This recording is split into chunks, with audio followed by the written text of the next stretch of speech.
Respected judges and my dear fellows, Assalamu alaikum.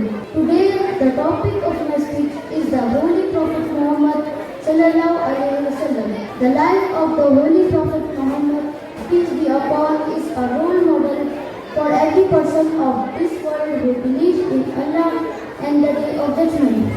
These sources of light and guidance, the Prophet, peace be upon, can lead us completely.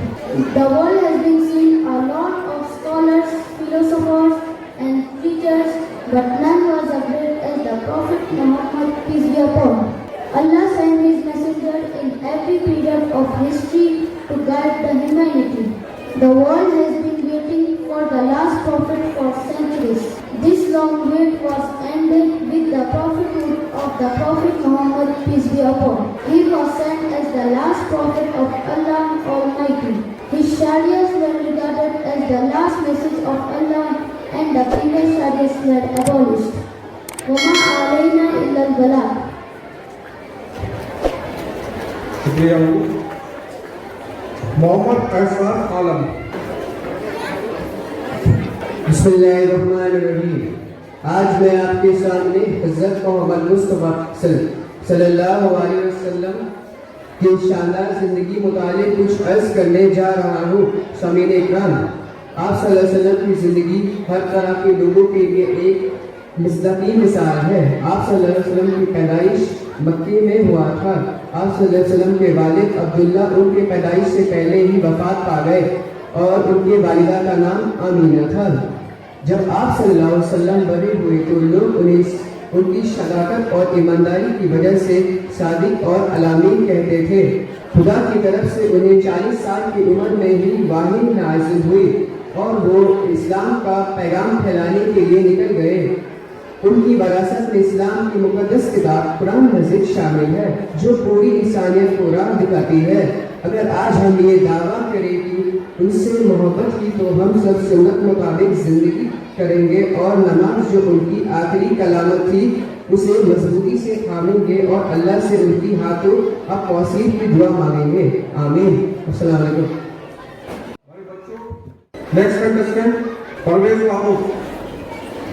अस्सलाम वालेकुम व रहमतुल्लाहि व बरकातहू. हज़रत मोहम्मद मुस्तफ़ा सल्लल्लाहु अलैहि वसल्लम अल्लाह ताला के आखिरी नबी जो 571 अरसा में मक्का मुकर्रमा में पैदा हुए, उनकी परवरिश से पहले ही उनके अब्दुल्ला के उनकी वफात हो चुकी थी. उनकी परवरिश उनके वालिदा अमीना ने की. फिर उनकी परवरिश उनके प्यारे दादा जो कुरैश खानदान के सरदार थे उन्होंने की. वो जो 8 साल के बाद उनकी भी वफात हो गई. उनकी परवरिश उनके प्यारे चाचा अब्दुल तलीब ने की, जो कि उन्होंने उनकी देखभाल की. Ajib Faisal. नहमदुहु सल्ली अला रसूलिल करीम. अम्मा बाद. हाज़िरीन मजलिस, अस्सलामु अलैकुम.